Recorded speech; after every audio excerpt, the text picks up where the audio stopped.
പിതാവിന്റെയും പുത്രന്റെയും പരിശുദ്ധാത്മാവിന്റെയും നാമത്തിൽ ആമേൻ.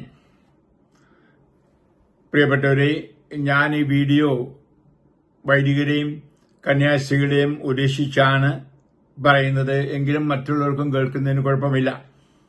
അത് ഞാൻ അല്പം കാച്ചിക്കുറുക്കി പറയുകയാണ്. എല്ലാം ഒന്നും പബ്ലിക്കായിട്ട് പറയാൻ പറ്റത്തില്ല. പ്രിയ അച്ഛന്മാരെ, കന്യാസ്ത്രീകളെ, നമ്മളിങ്ങനെ പോയാൽ നമുക്കൊരു വംശനാശമാണ് സംഭവിക്കാൻ പോകുന്നത്. വേദനയോടുകൂടി ഇത് ഞാൻ പങ്കുവെക്കുകയാണ്. എന്തെല്ലാം ഉരപ്പുകളാണ് നാം ഇന്ന് ജനങ്ങൾക്ക് അത് കൊടുക്കുന്നത്. പ്രിയപ്പെട്ടവരെ, ഏതാനും വൈദികരോ കന്യാസ്ത്രീകളോ ആയിരിക്കാം ഇങ്ങനെ ഉരപ്പ് കൊടുക്കുന്നത്. എന്നാൽ എല്ലാവരെയും അത് വേദനിപ്പിക്കുന്നുണ്ട്. മനുഷ്യന്റെ മനസ്സിന്റെ പ്രവണതയാണ് കുറെ കാര്യങ്ങൾ കേൾക്കുമ്പോൾ സാമാന്യവൽക്കരിക്കുക, ജനറലൈസ് ചെയ്യുക എന്നുള്ളത്. ഒരു വൈദികൻ കല്യാണം കഴിച്ചു പോയാൽ എല്ലാവരും അങ്ങനെയാണ്. അതിലൊരു പെണ്ണുമായിട്ട് അശുദ്ധ ജീവിതമുണ്ടെങ്കിൽ എല്ലാവരും അങ്ങനെയാണ്. ഒരു അച്ഛൻ തൂങ്ങിച്ചെത്താൽ എല്ലാ അച്ഛന്മാരും തൂങ്ങിച്ചെക്കാൻ നോക്കിയിരിക്കുകയാണ്. ഇങ്ങനെയൊക്കെ സാമാന്യവൽക്കരിക്കുക, ജനറലൈസ് ചെയ്യുക മനസ്സിന്റെ ഒരു ബലഹീനതയാണ്. നമുക്കറിയാം, വൈദികരുടെ ഇടയിൽ കുറച്ചു പേര് അത് എപ്രകാരം മോശമായി ജീവിക്കുന്നു. ഞാൻ വീഡിയോയിൽ പറയുകയുണ്ടായി. ഇനി ഈ ന്യൂനപക്ഷം അത് ചെയ്യുന്ന തിന്മ, നമുക്ക് ഈ ന്യൂനപക്ഷം പോലും ഉണ്ടാകാൻ പാടില്ല നമ്മുടെ ഇടയിൽ. അതാണ് എനിക്ക് പറയുവാനുള്ളത്. ഏറെ പേർക്ക് ഉടുപ്പാണ് കൊടുത്തിരിക്കുന്നത് എന്ന് കാണാൻ സാധിക്കും. ഈശോ അത് വ്യക്തമായിട്ട് പറയുന്നുണ്ടല്ലോ. അത് ഉടുപ്പ് കൊടുക്കുന്ന ആളുകളെ അത് എങ്ങനെ പെരുമാറണമെന്ന് 18-ാം അധ്യായം മത്തായി എഴുതിയ അത് സുവിശേഷത്തിൽ പറയുന്നുണ്ട്. അത് എന്നിൽ വിശ്വസിക്കുന്ന ഈ ചെറിയവൻ ഒരുവന് ദുഷ്പ്രേരണ നൽകുന്നവൻ ആരായാലും, ബിഷപ്പായാലും അച്ഛനായാലും ഡീക്കനായാലും കന്യാസി ആയാലും, അവന് കൂടുതൽ നല്ലത് കഴുത്തിൽ ഒരു വലിയ തിരികല്ല് കെട്ടി കടലിന്റെ ആഴത്തിലേക്ക് താഴ്ത്തപ്പെടുന്നതാണ് എന്ന് പറഞ്ഞാൽ ഈ ഭൂമി വെച്ചുകൊണ്ടിരിക്കാൻ പോലും കൊള്ളുകയില്ല എന്ന്. എന്നിട്ട് ബൈബിളിൽ വ്യക്തമായിട്ട് കഥ പറയുന്നുണ്ട്. മത്തായി സുവിശേഷത്തിന്റെ 18-ാം അധ്യായത്തിൽ നിന്റെ കയ്യോ കാലോ കണ്ണോ ഏതെങ്കിലും പാപത്തിന് ഹേതുവായാൽ വെട്ടിമുറിച്ചു കളയൂ. അന്ധനായിട്ട്, അത് കുരുടനായിട്ട്, അല്ലെങ്കിൽ കൈയും കാലും ഇല്ലാത്തവനായി സ്വർഗത്തിൽ പോകുന്നതാണ് അവയെല്ലാം കൊണ്ട് നരകത്തിൽ പോകുന്നതിനേക്കാൾ നല്ലത് എന്ന്. എന്നിട്ട് കഥ പറഞ്ഞു, പ്രലോഭനങ്ങൾ ഉണ്ടാകും. എന്നാൽ ആരു വഴി പ്രലോഭനങ്ങൾ ഉണ്ടാകുന്നു അവന് ദുരിതം. ഹല്ലേലൂയ, ഇതൊന്നും മറക്കരുത്. പ്രിയ വൈദികരെ, സന്യസ്തരെ, നമ്മൾ ഓർക്കണം, അതെ, നമ്മൾ തെരഞ്ഞെടുത്ത ജീവിതം കർത്താവിന്റെ ജീവിതമാണ്. കർത്താവിനെ പോലെ ആയിത്തീരുവാൻ, വേറൊരു ക്രിസ്തുവായി തീരുവാൻ ആണ്. നമുക്കൊരു വൈദികനെ പറ്റി പറയുന്നത് എന്താണ്? ആൾത്തർ ക്രിസ്തുസ് എന്ന് പറഞ്ഞാൽ വേറൊരു പുരോഹിത, വേറൊരു ക്രിസ്തു എന്നാണ്. കഴിഞ്ഞ ദിവസം തോമസ് കോമഡിയുടെ പ്രസംഗം കേട്ടപ്പോൾ ഞാൻ കോരിത്തരിച്ചുപോയി. അവൻ പറയായിരുന്നു, കുമ്പസാരത്തെപ്പറ്റി മാതാവിനോ ഔഷപിതാവിനോ അല്ലെങ്കിൽ ശബരിയാരന്മാർക്കൊന്നും ചെയ്യാൻ പാടില്ലാത്ത, പ്രധാനമന്ത്രിക്കോ മുഖ്യമന്ത്രിക്കോ ചെയ്യാൻ പാടില്ലാത്ത വലിയൊരു കാര്യമാണ് വൈദികരിലൂടെ കർത്താവ് ചെയ്യുന്നത്, പാപം ക്ഷമിക്കുക. ഹല്ലേലൂയ. പ്രിയ മക്കളെ, പ്രിയ വൈദികരെ, ഇതൊക്കെ ചിന്തിക്കണം. നമ്മളെ വിശുദ്ധരെ കാണുവാൻ, നമ്മളുടെ വിശുദ്ധി പ്രാപിക്കാൻ വെമ്പൽ കൊള്ളുന്ന ഒരു അശുദ്ധ ജനം, തകർന്ന ഒരു ജനമാണ് നമ്മുടെ ചുറ്റുപാടും. നമ്മളാണ് മാതൃകാപരമായ ജീവിതം കൊടുക്കേണ്ടത് എന്നോർക്കണം. നമ്മൾ ആത്മഹത്യ, വ്യഭിചാരം, പരസംഗം, പണം സമ്പാദിക്കൽ, സുഖലോലുപത, അല്ലെങ്കിൽ മദ്യാസക്തി, അല്ലെങ്കിൽ ജീവിതത്തിന്റെ വ്യഗ്രത തുടങ്ങിയവയിലെല്ലാം അത് ഇരുന്നുകൊണ്ട് ഉരപ്പ് കൊടുക്കുന്ന പക്ഷം ഈ ലോകത്തിൽ വെളിച്ചം കിട്ടാതെ മനുഷ്യൻ വിഷമിക്കും. അവർക്ക് വെളിച്ചം കൊടുക്കേണ്ടത് നമ്മളാണ്. യേശുക്രിസ്തു വെളിച്ചവുമായി വന്നു, നിങ്ങൾ ലോകത്തിന്റെ വെളിച്ചമാണ് എന്ന് പ്രത്യേകം പറയുന്നത് തെരഞ്ഞെടുക്കപ്പെട്ട നമ്മളാണ് ഈ വെളിച്ചം പകർന്നു കൊടുക്കേണ്ടത്. അല്ലെങ്കിൽ മനുഷ്യ അന്ധകാരത്തിലാകും. ഇന്നും നോക്കിക്കേ, എത്ര സെമിനാരികൾ അടയാൻ പോകുന്നു, അടഞ്ഞുപോയി. ചെറിയ ചെറിയ സെമിനാരികൾ കൂട്ടിച്ചേർത്തിപ്പോൾ ബൈബിളി ഇല്ല എന്ന് പറയുന്നു. എത്ര വൈദികര് പ്രായമായതാണ് എല്ലാവരും കൂടുതലും. എത്ര പേരാണ് വൃദ്ധ മന്ദിരങ്ങളിൽ അച്ഛന്മാരും കന്യാസ്ത്രീകളും. ഇതിന്റെ ഫലം എന്താ? കുറെ കഴിയുമ്പോൾ ഒരു പക്ഷേ ഒരു വംശനാശം വൈദികർക്ക് എന്ന് പറഞ്ഞാൽ, വൈദികരില്ലാത്ത കേരളം. ഒന്ന് കണ്ണടച്ചൊന്ന് ചിന്തിക്കൂ എന്ന് പറഞ്ഞാൽ, യേശു ഇല്ലാത്ത ജീവിതം. ഇതെന്റെ ശരീരമാകുന്നു, ഇതെന്റെ രക്തമാകുന്നുവെന്ന് പറഞ്ഞുകൊണ്ട് എന്നും ദിവ്യൽത്താരിൽ, നമ്മുടെ ഇടവകയിൽ, നമ്മുടെ സമൂഹത്തിൽ വിളിച്ചു വരുത്തുന്ന ഒരു വൈദികൻ ഇല്ല എങ്കിൽ എന്താണ് സംഭവം? ഒന്ന് ചിന്തിച്ചു നോക്കുക. 2000 വർഷങ്ങൾക്ക് മുമ്പ് അങ്ങനെ ഇഷ്ടം പോലെ എന്നൊരു മറിയം പറഞ്ഞില്ലായിരുന്നെങ്കിൽ യേശു മനുഷ്യാവതാരം ചെയ്യില്ലായിരുന്നു, യേശു വരില്ലായിരുന്നു. അതുപോലെ വിശുദ്ധരായ വൈദികർ എന്നും വിശുദ്ധിയോടെ ബലി അർപ്പിച്ചുകൊണ്ട് നമ്മുടെ ഇടയിൽ ഇല്ലെങ്കിൽ നമുക്ക് രക്ഷയില്ല എന്നോർക്കണമേ. അപ്പോ ഇത് വളരെ ചിന്തിക്കേണ്ട ഒരു കാര്യമാണ്. ഇതോടെ വൈദികരോടും അല്ലാത്തവരോടും എല്ലാവരും കൂടി പറയുന്നു, നമുക്ക് നമ്മുടെ വൈദികരുടെ വിശുദ്ധ ജീവിതത്തിന് വേണ്ടി പ്രാർത്ഥിക്കാം. മാത്രമല്ല വൈദികർ തന്നെ ഇപ്രകാരം കാര്യത്തിൽ ഒരു ശ്രദ്ധ എടുക്കുക എന്നുള്ളത്, അതായത് ഒരു യഥാർത്ഥ ഹൃദയ പരിച്ഛേദനം നേടിയവരായി തീരുക. പൗലോസ് അപ്പോസ്തലൻ വളരെ വ്യക്തമായിട്ട് പറയുന്ന ഒരു ഭാഗം, വൈദികരും കന്യാസ്ത്രീകളും അതുപോലെ തന്നെ വചനം പ്രഘോഷിക്കുന്നവരൊക്കെ ചിന്തിക്കുന്നത് അത് വളരെ നല്ലതായിരിക്കും എന്നെനിക്ക് തോന്നുന്നുണ്ട്. അത് 2-ാം അധ്യായമാണ്, റോമാക്കാർക്ക് എഴുതിയ ലേഖനം, അധ്യായം 2 വചനം 17 മുതൽ പറഞ്ഞിരിക്കുന്നത് ആണ്. നീ യഹൂദൻ എന്ന് വിളിക്കപ്പെടുന്നു. ഞാൻ പറയുന്നു, നീ കന്യാസ്ത്രീ എന്ന് വിളിക്കപ്പെടുന്നു, അച്ഛൻ എന്ന് വിളിക്കപ്പെടുന്നു, കത്തോലിക്ക എന്ന് വിളിക്കപ്പെടുന്നു. നീ നിയമത്തിൽ ആശ്രയിക്കുന്നു, ദൈവത്തിൽ അഭിമാനം കൊള്ളുന്നു. നീ നിയമം പഠിച്ചിട്ടുള്ളതിനാൽ ദൈവഗീതം അറിയുകയും ശ്രേഷ്ഠമായതിനെ അംഗീകരിക്കുകയും ചെയ്യുന്നു. പ്രിയമുള്ളവരെ, വൈദികരാ, നമുക്ക് പഠനത്തിന് യാതൊരു കുറവുമില്ല. 12 കൊല്ലം സെമിനാരിൽ പഠിച്ചവരാ. ദൈവശാസ്ത്രവും വേദശാസ്ത്രവും എല്ലാം ഓർത്തോണം, മറക്കരുത്. അതുകൊണ്ട് പറയാണ്, ദൈവത്തിൽ അഭിമാനം കൊള്ളുന്നു, നിങ്ങൾ നിയമം പഠിച്ചിട്ടുണ്ടെന്ന് അഭിമാനം കൊള്ളുന്നു. ഇനിയും ജ്ഞാനത്തിന്റെയും സത്യത്തിന്റെയും മൂർത്തരൂപം നിയമത്തിൽ നിനക്ക് ലഭിച്ചിരിക്കുന്നത് കൊണ്ട് നീ അന്ധന്മാർക്ക് വഴികാട്ടിയും ഇരുട്ടിലിരിക്കുന്നവർക്ക് വെളിച്ചവും അജ്ഞർക്ക് ഉപദേഷ്ടാവും കുട്ടികളെ അധ്യാപനവുമാണ് നിനക്ക് ഉറപ്പുണ്ടെങ്കിൽ മറ്റുള്ളവരെ പഠിപ്പിക്കുന്ന നീ നിന്നെ തന്നെ പഠിപ്പിക്കാത്തത് എന്തുകൊണ്ട്? മോഷ്ടിക്കരുത് എന്ന് പ്രസംഗിക്കുന്ന നീ മോഷ്ടിക്കുന്നുവോ? വ്യഭിചാരം ചെയ്യരുതെന്ന് പറയുന്ന നീ വ്യഭിചാരം ചെയ്യുന്നുവോ? വിഗ്രഹങ്ങളെ വെറുക്കുന്ന നീ ദേവാലയം കവർച്ച ചെയ്യുന്നുവോ? നിയമത്തെ അഭിമാനിക്കുന്ന നീ നിയമം ലംഘിച്ച് ദൈവത്തെ അപമാനിക്കുന്നുവോ? നിങ്ങൾ നിമിത്തം ദൈവത്തിന്റെ നാമം വിജാതിയുടെ ഇടയിൽ ദുഷിക്കപ്പെടുന്നുവെന്ന് എഴുതപ്പെട്ടിരിക്കുന്നുവല്ലോ. എന്തെന്നാൽ ബാഹ്യമായി യഹൂദൻ ആയിരിക്കുന്നവനല്ല യഥാർത്ഥ യഹൂദൻ. ബാഹ്യമായ ഒരു വൈദികനായിരിക്കുന്നവൻ എന്ന് പറഞ്ഞാൽ വെള്ള ഉടുപ്പിട്ടുകൊണ്ടോ കോളർ വെച്ചുകൊണ്ടോ തൊപ്പിയും വടിയും കൈപ്പിടിച്ചതുകൊണ്ടോ നീ ഒരു വൈദികനോ സന്യസ്തനോ ക്രിസ്ത്യാനിയോ അല്ല. പിന്നെ ആന്തരികമായി യഹൂദനായിരിക്കുന്നവനാണ്, ആന്തരികമായി ക്രിസ്ത്യാനി ആയിരിക്കുന്നവൻ, ആന്തരികമായി വിശുദ്ധ വൈദികനായിരിക്കുന്നവൻ, കന്യാസി ആയിരിക്കുന്നവനാണ് യഥാർത്ഥ കന്യാസി, യഥാർത്ഥ അച്ഛൻ, യഥാർത്ഥ ഭക്തൻ. ഹൃദയത്തിൽ നടക്കുന്ന പരിച്ഛേദനമാണ് യഥാർത്ഥ പരിച്ഛേദനം. ഹല്ലേലൂയ. ഹൃദയ പരിച്ഛേദനം എന്ന് പറഞ്ഞാൽ തിന്മയിൽ അകന്ന ഒരു ജീവിതമാണ് ആവശ്യമെന്ന്. കർത്താവ് ബാഹ്യമായ ഒരു ജീവിതത്തിന് വേണ്ടിയിട്ടല്ല വിളിച്ചിരിക്കുന്നത്, ആധ്യാത്മികതയിൽ വളർന്നവരായി ജീവിക്കുവാനാണ്. പ്രിയ വൈദികരെ, നമ്മൾ പലപ്പോഴും വായിച്ച് ധ്യാനിക്കേണ്ട ചില ഭാഗങ്ങളുണ്ട്. പ്രത്യേകിച്ച് മത്തായി എഴുതിയ സുവിശേഷത്തിന്റെ 23-ാം അധ്യായം മുഴുവൻ നമ്മൾ വായിച്ചിരിക്കണം. പറയാണ് നമ്മൾ ചെയ്യുന്ന തിന്മകളെപ്പറ്റി ഓരോന്നും എണ്ണി പറയുകയാണ്. അന്ധനായ ഫരീസിയ, പാനപാത്രത്തിന്റെയും ഭക്ഷപാത്രത്തിന്റെയും പുറം കൂടി ശുദ്ധിയാകാൻ വേണ്ടി ആദ്യമേ അകം ശുദ്ധിയാക്കുക. കപടനാട്യക്കാരായ നിയമജ്ഞരെ ഫരീസ്യരെ, നിങ്ങൾക്ക് ദുരിതം, നിങ്ങൾ വെള്ളയടിച്ച കുഴിമാടങ്ങൾക്ക് സദൃശ്യരാണ്. പുറമേ മനോഹരമായി കാണപ്പെടുന്നെങ്കിലും അവയ്ക്കുള്ളിൽ മരിച്ചവരുടെ അസ്ഥികളും സർവ്വവിധ മാലിന്യങ്ങളും നിറഞ്ഞു കിടക്കുന്നു. ബാഹ്യമായ മനുഷ്യർക്ക് നല്ലവരായി കാണപ്പെടുന്ന നിങ്ങൾ ഉള്ളിൽ കാപട്യവും അനീതിയും നിറഞ്ഞവരാണ്. എന്ത് ഭയങ്കരം! നമ്മൾ പുറമേ നോക്കുമ്പോൾ ഞാക്കച്ഛൻ നല്ല അച്ഛനാണ്. ഉള്ളിന്റെ ഉള്ളിൽ പരിശോധിക്കുന്നതിനായ കർത്താവ് ഉള്ളിലേക്ക് നോക്കുന്നുണ്ട്. മനുഷ്യരുടെ മുമ്പിൽ നല്ലവരായി നടക്കുന്നു, ഉള്ളിൽ കാപട്യം, വഞ്ചന. ഓരോന്നൊന്ന് ചിന്തിച്ച് ആത്മശോധന ചെയ്യേണ്ട കാലമാണ് ഇത് എന്ന് മറന്നു പോകരുത് മക്കളെ. അതുപോലെ തന്നെ പറയുകയാണ്, നമ്മൾ പല കാര്യങ്ങളൊക്കെ പറഞ്ഞ് വീമ്പടിച്ചുകൊണ്ട് ജീവിക്കുന്നുണ്ട്. എന്നാൽ എല്ലാവിധ തിന്മകളും മൂടി വെച്ചുകൊണ്ട് നമ്മൾ ജീവിക്കുന്നു എന്ന കർത്താവിന്റെ പരാതിയാണ് നമ്മൾ കാണുന്നത്. 25-ാം വചനത്തിൽ പ്രത്യേകിച്ച് പറയുന്നത് കേൾക്കുക. കപടനാട്യക്കാരായ നിയമജ്ഞരെ ഫരീസ്യരെ, നിങ്ങൾക്ക് ദുരിതം, നിങ്ങൾ പാനപാത്രമെല്ലാം കടിച്ചു കൊടുക്കുക. ആ പാനപാത്രത്തെ പുറമേ എല്ലാം ശരിയാക്കുന്നു. പുറമേ നോക്കിയോ വലിയ പള്ളിയുണ്ട്, നല്ല അത്താരയുണ്ട്, അവിടെയെല്ലാം വെള്ള വസ്ത്രങ്ങളുണ്ട്, പൂക്കളുണ്ട്, ഒന്നാന്തരം തിരുസ്വരൂപങ്ങളുണ്ട്, വെള്ളിക്കാസായുണ്ട്, സ്വർണ്ണക്കാസായി ബലിയർപ്പിക്കുന്നുണ്ട്. എന്നാൽ ഉള്ളിന്റെ ഉള്ളോ ഇതൊക്കെ നമുക്ക് പുറമേയുള്ള ഈ വെള്ളയടിച്ച കുഴിമാടങ്ങളിൽ നിന്നുള്ള മനോഭാവം മറ്റ് ആന്തരികമായ വിശുദ്ധിയുള്ള വൈദികരായി നമുക്ക് കാണപ്പെടണം. ഏതാനും വൈദികരാണെങ്കിലും ഒരു മാനസാന്തരം വന്നേയും മതിയാവും. ഈശോ വിളിച്ചു എന്ന ബോധ്യമുണ്ടാവട്ടെ. അത് ഇവിടെയും നമുക്ക് പറ്റിയ കുഴപ്പങ്ങളിൽ ചിലതൊക്കെ ചൂണ്ടിക്കാണിക്കാൻ. ഒന്ന്, ഇന്നത്തെ വ്യാപകമായുള്ള ദൈവവിളിക്കുള്ള ക്യാമ്പുകളും ദൈവവിളിക്ക് വേണ്ടി ആളുകൾ ഓടി നടക്കാണ്. അച്ഛന്മാര്, രൂപതയിൽപ്പെട്ടവരായിരിക്കാം, സന്യാസ വൈദികര്.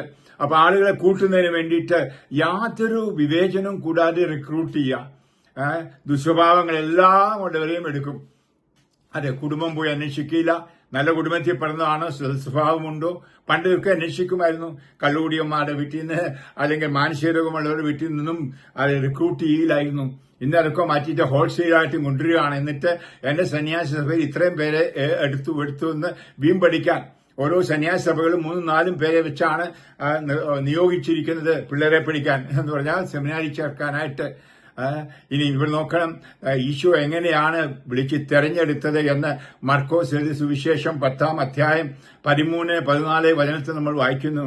പിന്നെ അവൻ മലമുകളിലേക്ക് കയറി എന്ന് പറഞ്ഞാൽ മുകളിലേക്ക് കയറി, ഉന്നതങ്ങളിലേക്ക് കയറി, വിശുദ്ധിയുടെ പുണ്യത്തിന്റെ മുകളിലേക്ക് കയറി ഇഷ്ടമുള്ളവരെ അടുക്കലേക്ക് വിളിച്ചു. ഈശോയ്ക്ക് ഇഷ്ടമുള്ളവർ വേണം പോകാൻ. ഇവരെ മനുഷ്യന്റെ ഇഷ്ടമനുസരിച്ച് വിളിക്കുന്ന അല്ല ദൈവവിളിയാണ്. ദൈവമാണ് വിളിക്കുന്നത്. ഇനിയും അതിനുശേഷം പറയാണ്, അവർ അവന്റെ സമീപത്തേക്ക് ചെന്നു. യേശുവിലേക്ക് പൂർണ്ണമായി കൊടുക്കാൻ ആഗ്രഹമുള്ള ചെറുപ്പക്കാരെ വേണം എടുക്കുവാനായിട്ട്. തന്നോടുകൂടി ആയിരിക്കുന്നതിനും പ്രസംഗിക്കാൻ അയക്കുന്നതിനും പിശാചിനെ ബഹിഷ്കരിക്കാനും അധികാരം നൽകുന്നതിനുമായി അവരെ നിയോഗിച്ചു. 10 അധ്യായം മർക്കോസ് 13-14 വ്യക്തമായിട്ട് പറഞ്ഞു. എന്തിനാണ് വൈദികരെ, കന്യാസികളെ നിങ്ങളെ കർത്താവ് വിളിച്ചു വന്നിരിക്കുന്നത്? തന്നോടുകൂടി ആയിരിക്കാൻ. അതാണ് നമ്പർ 1. പ്രാർത്ഥിച്ചുകൊണ്ടിരിക്കുവാൻ, ഈശോയോട് കൂടിയായിരിക്കുവാൻ, ഈശോയുടെ സ്വഭാവം ഉൾക്കൊള്ളുവാൻ, യേശുവിനെ പോലെ ആയിരിക്കുവാൻ. എന്നിട്ടാണ് പ്രസംഗിക്കാൻ, പിശാചുക്കളെ ബഹിഷ്കരിക്കാൻ, രോഗശാന്തി കൊടുക്കുവാൻ. എന്നിട്ട് പറയാൻ, ദാനമായി തന്നത് ദാനമായി കൊടുക്കുവിൻ. നിങ്ങളുടെ അരപ്പട്ടയിൽ സഞ്ചികളൊന്നും കാണരുത്. നിങ്ങൾ വളരെ വ്യക്തമായിട്ട് കർത്താവ് പറയുന്നൊരു വചനം നമ്മൾ വായിക്കുകയാണെങ്കിൽ, നിങ്ങളെയും അജഗണത്തെയും മുഴുവനെ പറ്റിയും നിങ്ങൾ ജാഗരൂകരായിരിക്കുവിൻ. കർത്താവ് സ്വന്തം രക്തത്താൽ നേടിയെടുത്ത ദൈവത്തിന് സഭയെ നയിക്കുവാൻ പരിശുദ്ധാത്മാവ് നിയോഗിച്ചിരിക്കപ്പെട്ടതാണ് നിങ്ങൾ. പരിശുദ്ധാത്മാവാണ് നിങ്ങളെ നിയോഗിച്ചിരിക്കുന്നത്, മറക്കരുത് മക്കളെ. അതുകൊണ്ട് കന്യാസികളെ, അച്ഛന്മാരെ ഓർക്കണം, ആത്മാവ് എന്നെ നിയോഗിച്ചയച്ചിരിക്കുന്നതാണ്. എന്തിനാണ്? അജഗണം മുഴുവനെപ്പറ്റിയും ജാഗരൂകരായിരിക്കുവാൻ. കർത്താവിന് സ്വന്തം രക്തത്താൽ നേടിയെടുത്തവരെ വിശുദ്ധിയിൽ പരിപാലിക്കുവാൻ. മറന്നു പോകരുത്. ഇവിടെ കോംപ്രമൈസ് പാടില്ല. നമുക്കറിയാം, ലോകവുമായുള്ള കോംപ്രമൈസ് വിട്ടുവീഴ്ചയാണ്. പാവം സാരമില്ല, അല്ലെങ്കിൽ ലോകത്തിലെ ജീവിതം സാരമില്ല, ആഡംബരം സാരമില്ല, ഇച്ചിരി കുടിച്ചാൽ കുഴപ്പമില്ല, പുകവലിച്ചാൽ കുഴപ്പമില്ല. ഇങ്ങനെ നമ്മൾ വിട്ടുവീഴ്ച ചെയ്തുള്ള ഒരു ജീവിതം. പാപവുമായിട്ട് യാതൊരു വിട്ടുവീഴ്ചയും നമ്മൾ ചെയ്യാൻ പാടില്ല. കർത്താവ് പറഞ്ഞ് നമ്മൾ പലപ്പോഴും കേട്ടിട്ടുണ്ട്, നിന്റെ കയ്യോ കണ്ണോ ഹേരു ആകുന്നെങ്കിൽ വെട്ടിക്കളയാണ് പറഞ്ഞിരിക്കുന്നത്. അത്രമാത്രം അൺകോംപ്രമൈസിംഗ് ലൈഫാണ് കർത്താവ് വൈദികളിൽ നിന്നും കന്യാസികളിൽ നിന്നും ആഗ്രഹിക്കുന്നത്. എല്ലാ ജനങ്ങളിൽ നിന്നും വിശ്വസിക്കുന്നതിൽ ആഗ്രഹിക്കുന്നതും നമ്മൾ ഒന്ന് മറന്നു പോകരുത്. വിശ്വാസികളിൽ നിന്ന് ഇത് ആഗ്രഹിക്കുന്നെങ്കിൽ എത്രയോ മടങ്ങ് അവരെ നയിക്കുന്നവരായ വൈദിക കന്യാസികളിൽ നിന്ന് ഉണ്ടായിരിക്കണം എന്ന കാര്യം മറന്നു പോകരുത്. ഇനിയും നിങ്ങളെ ഏൽപ്പിച്ചിരിക്കുന്ന ദൈവത്തിന്റെ അജഗണത്തെ പരിപാലിക്കുമെന്നാണ് പറഞ്ഞിരിക്കുന്നത്. നിർബന്ധം മൂലമായിരിക്കരുത്. ദൈവത്തെ എങ്ങനെ നിർബന്ധം മൂലമായിരിക്കരുത്? ദൈവത്തെ പ്രതി സന്മനസ്സോടെ ചെയ്യണം. ലാഭേച്ഛയോടെ ആയിരിക്കരുത്, തീഷ്ണതയോടെ ആയിരിക്കണം. അജഗണത്തിന്റെ മേൽ ആധിപത്യം ചുമത്തിക്കൊണ്ടായിരിക്കരുത്. 1 പത്രോസ് 5 പത്രോശ്ലീഹ പറഞ്ഞിരിക്കുന്ന ഭാഗമാണ്, വായിച്ചു കേൾക്കേണ്ടതാണ്. അതായത് മറ്റുള്ളവരുടെ മേൽ ഭാരം വെച്ചുകൊണ്ട് വികാരിയായാൽ, അച്ഛനായാൽ മറ്റുള്ളവരെ ഭരിക്കാനല്ല, സേവനം ചെയ്യുവാൻ. കർത്താവിനെ പോലെ സ്വയം നൽകി സേവനം ചെയ്യാൻ വിളിക്കപ്പെട്ടവരാണെന്ന് ഓർക്കണമേ. ഭരിക്കാനല്ല, ഭരണകർത്താവാകാനല്ല കർത്താവ് നിങ്ങളെ വൈദികനാക്കിയിരിക്കുന്നത്, എന്നെ ആക്കിയിരിക്കുന്നത്. പിന്നെയോ സ്നേഹത്തിലൂടെ, സ്നേഹജന്യമായ കൃപയിലൂടെ ആളുകളെ ദൈവരാജ്യത്തിലേക്ക് നയിക്കുവാൻ വിളിക്കപ്പെട്ടവരാണ് വൈദികരും കന്യാസികളും. മറന്നു പോകരുത്. അപ്പോൾ വൈദികരാകാൻ പോകുന്നവരും അതിനുവേണ്ടി റിക്രൂട്ട് ചെയ്യുന്നവരൊക്കെ ഒന്ന് ശ്രദ്ധിക്കണമേ. എപ്രകാരമുള്ള കുട്ടികളെയാണ് എടുക്കുന്നത്, എപ്രകാരമാണ് ഇങ്ങനെ ദൈവവിളിക്ക് വേണ്ടി പ്രോത്സാഹനം കൊടുക്കണം. കണിശുമാറ്റും വീട്ടിൽ പ്രാർത്ഥിക്കണം, ദൈവവിളിക്ക് വേണ്ടി ഇടവകയെ പ്രാർത്ഥിക്കണം. പക്ഷെ വിളിയില്ലാത്തവരെ എടുക്കരുത്. ഹല്ലേലൂയ. യേശു വിളിക്കാത്തവരെ അത് സെമിനാരിയിൽ നിന്നാണെങ്കിലും പറഞ്ഞുവിടാൻ മടിക്കരുത്. ഇന്ന് പല വേറെ വേറെ മോട്ടിവേഷൻസ്, വിദേശത്ത് പോകാനുള്ള മോട്ടിവേഷൻ, അല്ലെങ്കിൽ വലിയ വലിയ സ്ഥാപനങ്ങളിൽ ജോലി കിട്ടി പ്രൊഫസറായിട്ട്, അധ്യാപകനായിട്ട്, അല്ലെങ്കിൽ വലിയ വർക്ക്ഷോപ്പിന്റെയൊക്കെ മാനേജർമാരായിട്ട് വൈറ്റ് കോളർ ജോലി ചെയ്യാനുള്ള ഉദ്ദേശത്തോടെ ചേരുന്നുണ്ട്. പ്രിയമുള്ളവരെ, അവർ പറഞ്ഞു കൊടുക്കണം. പഠിക്കുന്ന കാലത്ത് തന്നെ വിളിക്കുമ്പോൾ തന്നെ നിങ്ങൾക്ക് ഒത്തിരി വിഷമം ഉണ്ടാകും, പ്രശ്നമുണ്ടാകും. പ്രശ്നങ്ങൾ കൂടാതെ ജീവിക്കാൻ പറ്റത്തില്ല. കുരിശു ചുമക്കുന്ന ഒരു ജീവിതം. ഞാൻ നൗഷേറ്റിൽ അന്നേരം പലരും നാട്ടിൽ പറഞ്ഞ പോലെ തൂമ്പായും അരുവായൊക്കെ കൊണ്ടുപോകണം. അവിടെ കിടന്ന പണി കാണും. പണിയാനായിട്ടാണ് വിളിക്കുന്നത് നൗഷേറ്റിലേക്ക് എന്ന്. കഠിനാധ്വാനത്തിലൂടെ മാത്രമേ സാധിക്കുകയുള്ളൂ. നമുക്ക് നല്ല പരിശീലനം, വിധേയത്വമുള്ള പരിശീലനം, അച്ചടക്കമുള്ള പരിശീലനം. നമ്മൾ വൈദികരെ, കന്യാസികളെ, ബിഷപ്പ്മാരെ നമുക്ക് അച്ഛന്മാരുടെ എണ്ണം കൂട്ടിയിട്ട് കാര്യമില്ല. എണ്ണം കൂട്ടുകയല്ല വേണ്ടത്, എണ്ണത്തിലല്ല വണ്ണത്തിലാണ് ശ്രദ്ധിക്കേണ്ടത്. നമ്മുടെ ക്വാണ്ടിറ്റി അല്ല നോക്കേണ്ടത്, ക്വാളിറ്റിയാണ് നോക്കേണ്ടത്. ഇന്ന് ക്വാളിറ്റിയുള്ള വൈദികരുടെ എണ്ണം കുറയുന്നു, കന്യാസികളുടെ എണ്ണം കുറയുന്നു. അതുകൊണ്ടാണ് ഒത്തിരി ഉറപ്പ് നടത്തിക്കൊടുക്കുന്നതും. ഇത് ബിഷപ്പ്മാരായാലും സുപ്പീരിയർ പ്രൊവിൻഷ്യലന്മാരും സുപ്പീരിയർ ജനറൽമാരും ഒക്കെ ചിന്തിക്കേണ്ട ഒരു കാര്യമുണ്ട്. അങ്ങനെ യേശുവിനെ പോലെ ആകാൻ ആഗ്രഹമില്ലാത്തവരെ റിക്രൂട്ട് ചെയ്യരുത്. നമ്പർ 1, റിക്രൂട്ട് ചെയ്ത് പരിശീലനത്തിലൂടെ മയങ്ങി വരുന്നില്ലെങ്കിൽ, മരുക്കമുള്ളവരായി തീരുന്നില്ല എങ്കിൽ അവരെ പറഞ്ഞു വിടണം. നിർത്തരുത്. ഇനി വൈദികരായ ശേഷമായാലും പറ്റില്ലെങ്കിൽ ഇറങ്ങിപ്പോകുന്ന നല്ലത്. വികാരത്തും കൊണ്ട് എരിയുന്നതിനേക്കാൾ നല്ലത് പോയി കല്യാണം കഴിക്കുകയാണ് പൗലോസ് പറഞ്ഞതുപോലെ. ഈ വികാരങ്ങളെല്ലാം ഉള്ളിലടക്കിക്കൊണ്ട് നിങ്ങളടങ്ങുന്ന സന്യാസ സമൂഹത്തെയും വൈദിക സമൂഹത്തെയും തിരിച്ചവയും താറടിച്ചുകൊണ്ട് പോകരുതേ. ദുരിതമാണ് എന്നൊക്കെ പലപ്പോഴും പറഞ്ഞിരിക്കുന്നത്. നമുക്ക് ദുരിതം വഹിക്കുന്നവരായി തീരാതിരിക്കാൻ ശ്രമിക്കാം. നമുക്ക് വിശുദ്ധരായിട്ട് തന്നെ ജീവിക്കണം. ഞങ്ങള് വിശുദ്ധിയുടെ സന്മാതൃക കൊടുത്തേ മതിയാവൂ. നമുക്ക് തിന്മയുമായിട്ട് യാതൊരു തരത്തിലും വിട്ടുവീഴ്ച ചെയ്യാതിരിക്കുക. പഴയ നിയമത്ത് അപ്രകാരം ഉണ്ടായിരുന്നു എന്ന് നമുക്കറിയാം. എസെക്കേൽ പ്രവാചകൻ 22-ാം അധ്യായം പറയുന്നുണ്ട് വളരെ മനോഹരമായിട്ട് അതേപ്പറ്റി. 22-ാം അധ്യായം 26 മുതൽ വചനം. എന്റെ പുരോഹിതന്മാർ നിയമം ലംഘിക്കുന്നു, അവർ എന്റെ വിശുദ്ധ വസ്തുക്കളെ മലിനമാക്കുന്നു. വിശുദ്ധവും അശുദ്ധവും തമ്മിൽ അവർ അന്തരം കാണുന്നില്ല, നിർമ്മലവും മാലിന്യവും തമ്മിലുള്ള വ്യത്യാസം അവർ പഠിപ്പിക്കുന്നില്ല. എന്റെ സാപത്തുകൾ അവർ അവഗണിക്കുന്നു, അവരുടെ ഇടയിൽ ഞാൻ അപമാനിതനായിരിക്കുന്നു. ഹല്ലേലൂയ. പ്രിയ വൈദികരെ, എല്ലാരുമല്ല, കുറെ പേർ, എന്റെ സഹവൈദികരെ, അതുപോലെ സഹസന്യാസികളെ, കുറെ പേർ, എല്ലാരുമല്ല, നിങ്ങളുടെ ഇടയിൽ കർത്താവ് അപമാനിതനായിരിക്കുന്നു. ഹെബ്രായക്കാർക്ക് എഴുതിയ ലേഖനത്തിൽ പറയുന്നത് പോലെ അവ ദൈവത്തന്നെ അധിക്ഷേപിക്കുകയും വീണ്ടും കുരിശിത്തറയ്ക്കുകയും ചെയ്യുന്നു. നമുക്ക് ഈശോയെ കുരിശിത്തറയ്ക്കാൻ നിർത്താം. പ്രിയ വൈദികരെ, കന്യാസികളെ, സ്നേഹത്തോടെ ഞാൻ പറയുകയാണ്, നമ്മളെ കർത്താവ് അയച്ചിരിക്കുന്നത് എന്തിന്? അവനെ പോലായി അവൻ ചെയ്ത പ്രവൃത്തികൾ ചെയ്യാൻ നമുക്ക് പറ്റൂ. അതിനുള്ള അധികാരമാണ്, അതിനുള്ള കൃപയാണ് കർത്താവ് തന്നത്. നമ്മുടെ ജനങ്ങൾ അതിനുവേണ്ടി ദാഹിക്കുകയാണ്. എന്തുകൊണ്ടാണ് അവർ നമ്മളെപ്പറ്റി കുറ്റപ്പെടുത്തിയിട്ട് വീഡിയോ ഇറക്കുന്നത്, അല്ലെങ്കിൽ മീഡിയയിലൊക്കെ നമ്മളെപ്പറ്റി താറടിക്കുന്നത്? അവരുടെ ആശ, വൈദികൻ കന്യാസികൾ വിശുദ്ധരായിരിക്കാൻ അവർ ആഗ്രഹിക്കുന്നു. അവരതിനായി പ്രാർത്ഥിക്കുന്നു, പരിത്യാഗം ചെയ്യുന്നു. എനിക്കറിയാം, ഏറെ കൊന്തയിലിരുന്ന എത്ര പേരെ എനിക്കറിയാം അച്ഛന്മാർക്ക് വേണ്ടി.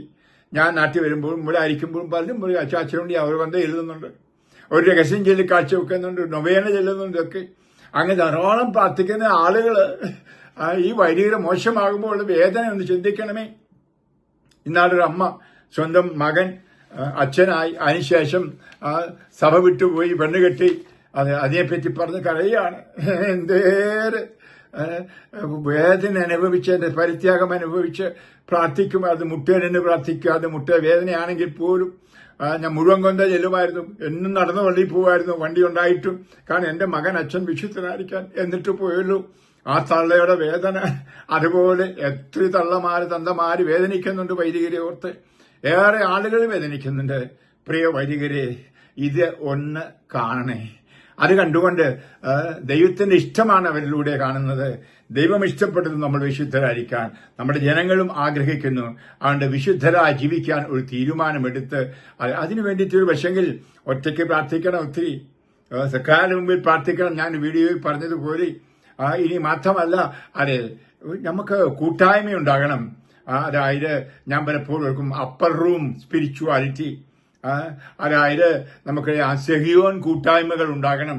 അതായത് നല്ല വൈദികർ ഒന്നിച്ചേർന്ന് പ്രാർത്ഥിക്കുന്നത്, രൂപതേ പ്രാർത്ഥന ഒന്നിച്ചു കൂടുന്നതോ യാമപ്രാർത്ഥന ചെല്ലുന്നതോ അല്ല ഞാൻ ഉദ്ദേശിക്കുന്നത്.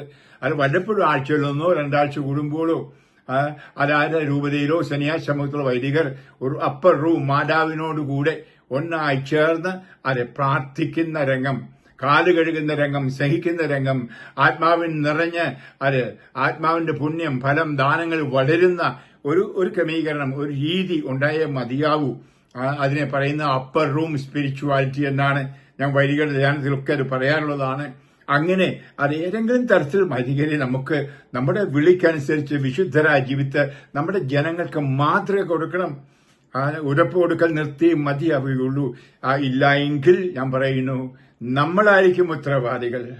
അത് ഞാൻ പലപ്പോഴും എന്റെ പ്രസംഗത്തിൽ പറയാറുള്ളത് പോലെ ഒരു വൈദികന്റെ നരകമായിരിക്കും മറ്റുള്ള നരകത്തിനേക്കാൾ വലിയ നരകം.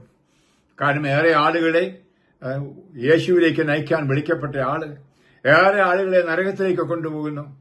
ആ ആളുടെ നരകമായിരിക്കും ഏറ്റവും വലിയ മുഴു നരകം. പ്രിയമുള്ളവരെ, ഞാൻ നരകം പറഞ്ഞ് പേടിപ്പിക്കുകയല്ല. പ്രിയമുള്ളവരെ, നമുക്ക് വിശുദ്ധിയിൽ ജീവിക്കണം. ഇല്ലെങ്കിൽ നമ്മുടെ കേരള സഭ വൈദികരില്ലാത്ത ഒരു സഭയായി മാറും. കന്യാസികളില്ലാത്ത എത്രയോ കന്യാസികൾ നമുക്കറിയാം. പ്രായമായിട്ടും പ്രാർത്ഥിച്ച് സഭയ്ക്ക് വേണ്ടി, കുടുംബങ്ങൾക്ക് വേണ്ടി, മക്കൾക്ക് വേണ്ടി എല്ലാം പ്രാർത്ഥിക്കുന്ന എന്തേറെ പേരമ്മമാര്. ആ അമ്മമാരില്ലാത്ത ഒരു സമൂഹം അനാഥരായി നമ്മൾ മാറും. അച്ഛന്മാരില്ലാത്ത അനാഥരായി മാറും. അച്ഛന്മാരില്ലെങ്കിൽ അനാഥരാകുന്ന എങ്ങനെ യേശു ഇല്ലാത്തവരായി മാറും. കുർബാനയില്ലാത്തവർ, കുമ്പസാരമില്ലാത്തവർ പാപത്തിൽ മുഴുകിയിരിക്കുന്ന അന്ധകാരത്തിൽ പിശാചിന്റെ പിടിയിലായിരിക്കും. ഈ അവസ്ഥ നമുക്ക് വരാതിരിക്കട്ടെ എന്ന ആഗ്രഹത്തിലാണ് ഞാൻ ഈ വീഡിയോ പറയുന്നതും ഈ വീഡിയോ ഇറക്കിയിരിക്കുന്നതും. അതെ, വൈദികർക്ക് ഒരു പക്ഷേ ഞാൻ പബ്ലിക്കായിട്ട് പറഞ്ഞല്ലോ എന്ന് വേദന തോന്നും. അത് ഞാൻ വേണ്ട പറയാൻ മേലാത്തൊന്നും പറഞ്ഞിട്ടില്ല. ഞാൻ ഈ പറഞ്ഞതിനേക്കാൾ കൂടുതൽ ജനങ്ങൾക്കറിയാം. എങ്കിലും ഒന്ന് ഓർമ്മപ്പെടുത്താൻ വേണ്ടി മാത്രം. ആര് കേൾക്കുമെന്ന് എനിക്ക് അറിഞ്ഞുകൂടാ. ഈശോ പറഞ്ഞ ചെവിയുള്ളവർ കേൾക്കട്ടെ. അതെ, 5 പേരെ കേട്ടുള്ളെങ്കിൽ, ഒരാളെ കേട്ടുള്ളെങ്കിൽ എനിക്ക് മതിയായി, സംതൃപ്തമായി. പ്രിയപ്പെട്ടവരെ, നമ്മൾ വല്ലാത്ത ദിനങ്ങളിലൂടെയാണ് കടന്നു പോകുന്നത്. തിന്മയുടെ കാലമാണ് പൗലോസ്ലീഹ പറയുന്നത് പോലെ. ഇനി നമുക്ക് അജ്ഞത വിടാം. നമ്മൾ അജ്ഞരാന്ന് പറഞ്ഞുകൂടാ. സത്യം അറിഞ്ഞുകൊണ്ട് നമുക്ക് സത്യം അറിയാവുന്നവരാണ്. ഇനി നമുക്ക് തീരുമാനമെടുക്കണം. നമ്മുടെ വൈദിക ജീവിതത്തിന്റെ മാറ്റു കൂട്ടിയേ മതിയാവൂ. നമ്മുടെ വൈദിക ജീവിതത്തിൽ ഡിസിപ്ലിൻ മതിയാവുള്ളൂ. നല്ല പരിശീലനം മതിയാവൂ. ഞാൻ പറഞ്ഞ പോലെ പരിത്യാഗത്തിന് പ്രാധാന്യം കൊടുക്കണം. അതുപോലെ തന്നെ ഒരു നേരമായിരിക്കാം ഈ ആഡംബരമെല്ലാം വിടണം. നമ്മുടെ സെമിനാരി ജീവിതകാലത്തായാലും വൈദികരായി കഴിഞ്ഞിട്ടായാലും ഈ പള്ളിമേടയും അരമനയൊക്കെ മാറിയിട്ട് കുടിലുകളാണോ എന്ന് ഞാൻ പറയും. എന്ന് പറഞ്ഞാൽ ഈശോയെ അനുഗമിക്കുന്ന വേറൊരു ക്രിസ്തു നോക്കൂ, പുൽക്കൂട്ടി പറന്നു, തലചായ്ക്കാൻ ഇടമില്ലായിരുന്നു. പറഞ്ഞു പറവകൾക്ക് അത് ആകാശമുണ്ട്, കുറുനരികൾക്ക് മാളങ്ങളുണ്ട്, എനിക്കോ തലചായ്ക്കാൻ ഇടയില്ല. വഴിവക്കിലെ അത് ഗോരമ്പൊക്കെ പറിച്ചു നിന്നുകൊണ്ട് നടന്നു. പാവങ്ങളുടെ ഇടയിൽ പാവമായിട്ട് ജീവിച്ച ഒരു ക്രിസ്തുവിനെയാണ് നാം അനുധാവനം ചെയ്യുന്നതും നമ്മൾ മറ്റവരുടെ മുമ്പിൽ അത് കാണിക്കുന്നതും എന്ന വൈദികരെ ഓർക്കണമേ. ഹല്ലേലൂയ. അത് വേറൊരു ക്രിസ്തുവിനെ കാണാൻ നമ്മളിൽ സാധിക്കുന്നുണ്ടോ? പലർക്കും കാണണം. ഇതാ ക്രിസ്തു കടന്നു പോകുന്നു എന്ന് വൈദികരെ പറ്റി പറയാൻ ഇടയാക്കണം. ആദിമ നൂറ്റാണ്ടിൽ അങ്ങനെ പറയുമായിരുന്നു എന്ന് ഞാൻ ചില പുസ്തകങ്ങളിൽ വായിച്ചിട്ടുണ്ട്. അത് വൈദികര് പോകുമ്പോൾ പറയും അല്ല ക്രിസ്തു പോകുന്നു എന്ന്. ഞാൻ പറഞ്ഞു കേട്ടുകൊണ്ട് കൽക്കട്ടയിലെ മദർ തെരേസയെ പറ്റി അങ്ങനെ ചില ഹിന്ദുക്കൾ പറയുമായിരുന്നു അതാ ക്രിസ്തു പോകുന്നു എന്ന്. പ്രിയപ്പെട്ട മറ്റുള്ളവർക്കായിട്ട് ജീവിതം ഒഴിഞ്ഞു വെച്ച് ജീവിക്കുന്ന ആളിൽ നിശ്ചയമായിട്ടും ആളുകൾ ക്രിസ്തുവിനെ കാണും. അങ്ങനെ ആ ക്രിസ്തുവിലേക്ക് മനസ്സാന്തരപ്പെടുകയും ക്രിസ്തുവിന്റെ രക്ഷ പ്രാപിക്കുകയും ചെയ്യും. എന്നാൽ ഘടകവിരുദ്ധമായിട്ട്, അതായത് ക്രിസ്തു ജീവിക്കാത്തൊരു ജീവിതം, ക്രിസ്തു ജീവിക്കരുതേ എന്ന് പറഞ്ഞ ഒരു ജീവിതത്തിലാണ് നമ്മൾ ജീവിക്കുന്നതെങ്കിൽ അത് ക്രിസ്തു പല അരുതുകളും പറഞ്ഞു. ആ അരുതുകളെല്ലാം നമ്മൾ ചെയ്യുന്നു. സമ്പത്ത് വർദ്ധിപ്പിക്കുക, സഞ്ചി വർദ്ധിപ്പിക്കുക, പണം ഉണ്ടാക്കുക, എല്ലാത്തിനും പണം. അതുപോലെ തന്നെ മുന്തിയവരായിരിക്കുക, വലിയവരായിരിക്കുക, അധികാരികളായിരിക്കുക, മറ്റുള്ളവരുടെ മേൽ ആധിപത്യം സ്ഥാപിക്കുക, ഇതൊക്കെ കർത്താവ് വെറുക്കുന്ന കാര്യങ്ങളാണ്. അതാണ് നമ്മൾ ചെയ്യുന്നതെങ്കിൽ നമ്മൾ വേറൊരു ക്രിസ്തു അല്ല എന്നോർക്കണം. അതുപോലെ പ്രാർത്ഥിക്കാത്ത രാവിലെയും പകലും ഒക്കെ വൈറ്റും ഒക്കെ മണിക്കൂറുകളോളം പോയി മലമുകളിലും കടത്തീരത്തും പ്രാർത്ഥിക്കുന്ന യേശു. അതേപ്പറ്റി ഞാൻ വേറെ വീഡിയോ പിന്നെ പറയാം. കർത്താവിന്റെ പ്രാർത്ഥനയെ പറ്റി. പ്രാർത്ഥനാ ജീവിതത്തിൽ നമ്മൾ വളർന്ന് മതിയാവും മക്കളെ. ഏറെ സമയം കർത്താവിന്റെ മുമ്പിൽ ചെലവഴിക്കണം.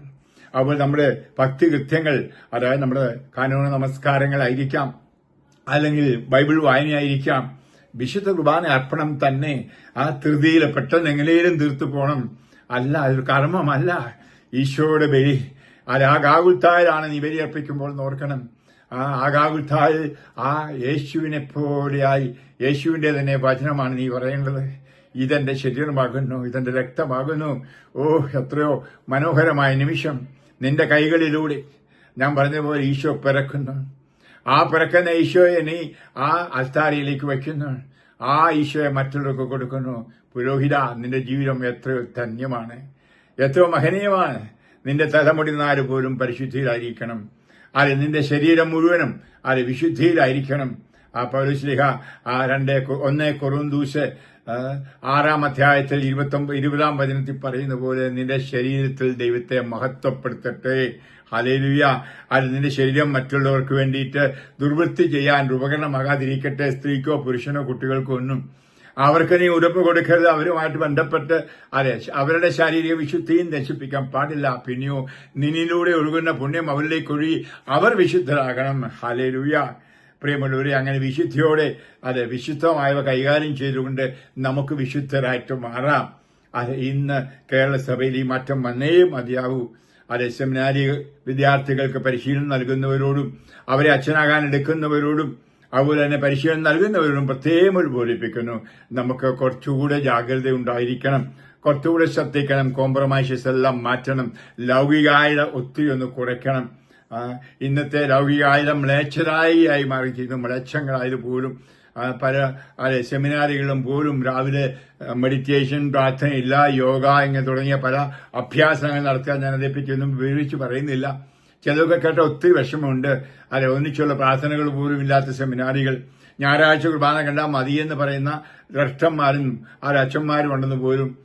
അങ്ങനെ വിശുദ്ധ കുർബാനയൊക്കെ വെറും ചടങ്ങായിട്ടും അവർ നിയമപരമായിട്ടും അർത്ഥം മതി എന്ന രീതിയിൽ പോകുന്ന വ്യക്തിപരമായി യേശുവിനെ കണ്ടുമുട്ടാത്ത, യേശുവിനെ അനുഭവിക്കാത്ത ഒരു വൈദികനാകാൻ പറ്റത്തില്ല, വൈദികനായിരിക്കാൻ പറ്റത്തില്ല. പ്രിയപ്പെട്ടവരെ, നമുക്ക് നന്നാകാം. ഇങ്ങനെ പോയാൽ ഞാൻ തലക്കെട്ടിൽ പറഞ്ഞിരിക്കുന്ന പോലെ നമുക്കൊരു വംശനാശം വരും.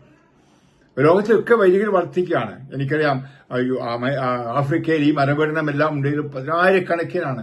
ഞങ്ങളുടെ MSMSകാരുടെ കാമറൂണിലെ മിഷൻ ഞാൻ സഹായിക്കുന്ന ഒരു മിഷനാണ്. ഞാൻ അവർക്ക് സെമിനാരി പണിത് കൊടുത്തു, നൊവിഷ്യേറ്റ് പണിത് കൊടുത്തു. അവിടുത്തെ അച്ഛൻ സുപേരിച്ചൻ പറയുമായിരുന്നു, അച്ഛൻ 100-കണക്കിനാണ് ദൈവവിളി വരുന്നത്. സ്ഥലമില്ല സെമിനാരിക്ക്. ഈ വരുന്നവരൊക്കെ തീഷ്ണതയോടെ വരുന്നു, വളരെ തീഷ്ണതയോടെ. ആരും വിട്ടുപോകുന്നില്ല. സെമിനാരിന്നും പോവുകയില്ല, അച്ഛനായിട്ടും പോകില്ല. കർത്താവിന് വേണ്ടി സമർപ്പിക്കാൻ. നമുക്കറിയാം, ഇന്ന് കാമറൂണിലും അതുപോലെ നൈജീരിയയിലൊക്കെ തലവെട്ടുന്ന ഒരു രംഗമാണ്. അതായത് ക്രിസ്ത്യാനികളെയും അച്ഛന്മാരെയൊക്കെ തലവെട്ടുന്ന ഭീകരതയാണ് ഇവിടെ. ഇസ്ലാം ഭീകരത നിങ്ങൾ കേൾക്കുന്നുണ്ട്. അവിടെ ധൈര്യപൂർവ്വം വരികയാണെന്ന് ഓർക്കണം. അതുപോലെ വിയറ്റ്നാമിൽ അടുത്ത് നമ്മൾ പത്രത്തിൽ വായിച്ചു 40 വൈദികർ പട്ടം നേടിയെന്ന്. അതുപോലെ പ്രിയമുള്ളവരെ, വളരെയധികം മർദ്ദിക്കപ്പെടുന്ന, പീഡനങ്ങൾ അനുഭവിക്കുന്ന സഭകളിൽ ഒത്തിരി നല്ല വിശുദ്ധരായ വൈദികരെ കണ്ടുമുട്ടാൻ സാധിക്കുന്നു. ഞാൻ ഈ യാത്ര ചെയ്യുമ്പോഴൊക്കെ കാണുന്നുണ്ട് ഞാൻ പറഞ്ഞത്. ഇനിയും പഴയ യൂറോപ്പ് ഇന്ന് നശിച്ചു എന്ന് എല്ലാവരും പറഞ്ഞാലും നല്ല ഇരുത്തമുള്ള ദൈവവിളികൾ യൂറോപ്പെല്ലാം ഉണ്ടായിക്കൊണ്ടിരിക്കുന്നു. വലിയ നമ്പറില്ല, കാരണം ജനങ്ങളിൽ നമ്പറില്ല, മക്കളില്ലാത്തതുകൊണ്ട് ആള് കുറവാണ്. എങ്കിലും ഉള്ള നല്ല വൈദികരെ ഞാൻ കണ്ടുമുട്ടുന്നുണ്ട്. പ്രിയപ്പെട്ടവരെ, എനിക്ക് നിങ്ങളോട് പറയുവാനുള്ളത്, നമ്മുടെ കേരളം എത്ര വൈദികരുടെ ജന്മം നൽകിയ കലവറയായിരുന്നു. മിഷണറിമാർക്ക് ജന്മം കൊടുത്ത കലവറയായിരുന്നു. ഇതൊക്കെ പോയിട്ടില്ലേ? ഇതിനൊക്കെ പറ്റിയത് നമ്മളെല്ലാവരും കൂടി ഒന്നും ചിന്തിക്കേണ്ടതാണ്. മൊത്തം നമ്മുടെ സഭ എല്ലാ തലത്തും ഒക്കെ ഇന്ന് അച്ഛന്മാരെന്ന് പറയുമ്പോൾ എന്താണ്? വഴക്കുണ്ടാക്കുന്നവര്, സമരം ചെയ്യുന്നവര്, ഇൻകിലാബ് വിളിക്കുന്നവര്, രാഷ്ട്രീയത്തിൽ ചേർന്നവര്, ഇങ്ങേയറ്റം കുർബാനയെ പ്രതി പോലും അടിപിടിയും വഴക്കും ഉണ്ടാക്കുന്ന രംഗം ഓർത്താൽ എത്ര ശോചനീയം, എത്ര വേദനാജനകമാണ്. പ്രിയമുള്ളവരെ, നമുക്ക് മാറത്തടിച്ച് കർത്താവിന് മുമ്പിൽ മാപ്പപേക്ഷിച്ചുകൊണ്ട് ഒരു പുതിയ യുഗത്തിലേക്ക്, പുതിയ കർത്താവിന്റെ യുഗത്തിലേക്ക്, കർത്താവിന്റെ പുണ്യത്തിലേക്ക് കടന്നു വരാം. പുണ്യജീവിതത്തിലേക്ക്, ദൈവരാജ്യത്തിന്റെ മക്കളായി തീരാം. വൈദികരോടും അർമേനിയോടും എല്ലാം കൂടെ കൂട്ടിക്കൊഴിക്കാൻ പറയുന്ന ഒരു സന്ദേശമാണിത്. നമ്മളിങ്ങനെ പോയാൽ എന്റെ പ്രിയമുള്ള വൈദികരെ, കന്യാസ്ത്രീകളെ, എല്ലാ മഠങ്ങളും അടയും, സെമിനാരികളും അടയും. നമ്മുടെ വൈദികർ ഏതാനും വർഷങ്ങൾ കഴിയുമ്പോൾ മരിച്ചു പോകും. ഇപ്പൊ തന്നെ എത്രയോ മരണങ്ങളാണ് അനുദിനം കേൾക്കുന്നത്. പ്രിയമുള്ളവരെ, വൈദികരില്ലാത്ത കന്യാസ്ത്രീകളില്ലാത്ത എന്ന് പറഞ്ഞാൽ അച്ഛന്മാരും അമ്മമാരും ഇല്ലാത്ത അനാഥരുടെ കേരളമായി മാറും. ഈ അനാഥത്വം വേണമോ? ഈശോയോട് നമുക്ക് പ്രാർത്ഥിക്കാം, ഇങ്ങനെ സംഭവിക്കരുതേ എന്ന്. അതിനുവേണ്ടി നമ്മൾ ഒന്നിച്ച് സഹകരിക്കണം. വൈദികരെ, കന്യാസ്ത്രീകളെ, അൽമേനികളും ഞങ്ങൾക്ക് സപ്പോർട്ടാ തരേണ്ടത്, സ്നേഹമാണ് തരേണ്ടത്. കുറ്റപ്പെടുത്തിക്കോ, കുഴപ്പമില്ല, ഞങ്ങൾ നേരിട്ട് വന്ന് കുറ്റപ്പെടുത്ത്. അതുപോലെ പരസ്യമായിട്ട് ഒത്തിരി കുറ്റപ്പെടുത്തി അത് മനുഷ്യന്റെ മുമ്പിൽ താരടിക്കരുതേ ഞങ്ങളെ. നിങ്ങൾക്ക് ഞാൻ ക്ഷമിക്കുന്നു. പ്രിയമുള്ള, ഞങ്ങൾ തെറ്റുകാരാണെന്ന് സമ്മതിക്കുന്നു. പക്ഷേ ഇതുപോലെ താരടിക്കരുത്. ദൈവവിളികൾ ഒരുപക്ഷെ കർത്താവിന് കൊടുത്ത് ജീവിക്കാൻ ആഗ്രഹിക്കുന്ന കൊച്ചുകുട്ടികളോ പെൺകുട്ടികളോ ആൺകുട്ടികളോ ഒക്കെ ഉണ്ട്. അവരുടെ ആ വിളി ഇല്ലാതായിത്തീരും. അതിനും നിങ്ങൾ ഉത്തരവാദികളായിത്തീരുമെന്ന് ഓർക്കണം. ദൈവവിളി നശിപ്പിക്കുന്നവരായി മാറരുത്. അതുകൊണ്ട് അത് നമുക്ക് കേരളത്തിൽ വൈദികരും കന്യാസ്ത്രീകളും ഒത്തിരി ഉണ്ടാകട്ടെ. പ്രാർത്ഥിക്കൂ അതിനായിട്ട്. നല്ല വിശുദ്ധ വൈദികരുണ്ടാകാൻ വീടുകളിൽ അതിനായിട്ട് പ്രാർത്ഥിക്കൂ. കുടുംബത്തിൽ പ്രാർത്ഥിക്കൂ. ഒറ്റയ്ക്ക് പ്രാർത്ഥിക്കൂ. നിങ്ങളുടെ മക്കളുടെ ഒരാൾ അച്ഛനാകാൻ, മകളൊരാൾ കന്യാസ്ത്രീയാകുവാൻ പ്രാർത്ഥിക്കൂ. വിശുദ്ധ അച്ഛൻ, വിശുദ്ധ വൈദികൻ, വിശുദ്ധ കന്യാസ്ത്രീ. ഈശോ നിങ്ങളെ അനുഗ്രഹിക്കട്ടെ. എല്ലാവിധ അനുഗ്രഹങ്ങളും ആശീർവാദവും തരുന്നു. എന്റെ ഈ വചനം ആരെയും വേദനിപ്പിച്ചെങ്കിൽ ഞാൻ ക്ഷമ ചോദിക്കുന്നു. നിങ്ങളെ കർത്താവ് അനുഗ്രഹിക്കട്ടെ. കർത്താവിന്റെ ഹൃദയത്തിൽ മാതാവിന്റെ ഹൃദയത്തിലൂടെ അർപ്പിച്ച് ഞാൻ ആശീർവദിച്ച് അനുഗ്രഹിക്കുന്നു. പിതാവിന്റെയും പുത്രന്റെയും പരിശുദ്ധാത്മാവിന്റെയും നാമത്തിൽ ആമേൻ. Praise the lord. ഹല്ലേലൂയ.